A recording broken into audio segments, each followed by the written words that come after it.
नमस्कार. जेव्हा आपल्या घरात भाजीला काही नसते तेव्हा हा पदार्थ नक्की करून पहा.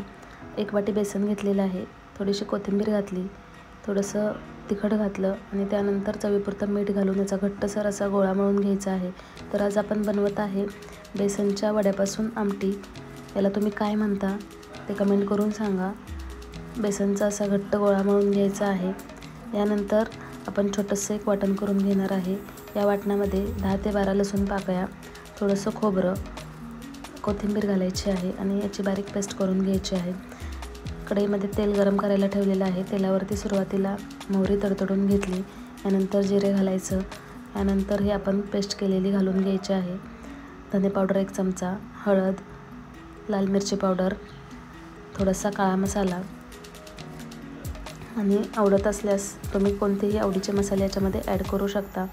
या ठिकाणी व्यवस्थित असे भाजून घ्यायचे आहे. थोडंसं पाणी ओतून घ्यायचं आहे. पेस्ट खाली चिटकते. पाणी ओतून थोडंसं भाजून घेतल्यानंतर अजून खमंग अशी ही पेस्ट भाजली जाते. वाटण सर्व भाजून घेतल्यानंतर याच्यामध्ये आपण गरम पाणी करून घालणार आहे. ही आपण आमटी बनवून घेत आहे. मसाल्याची आमटी बनवून घ्यायची आणि याच्यामध्ये जे आपण बेसनचे पीठ मळून ठेवलेले आहे त्याच्यापासून एक चपाती बनवून घ्यायची आणि त्याचे बारीक बारीक कट करून या आमटीमध्ये आपण टाकणार आहे. ही आमटी उकळून घ्यायची आहे.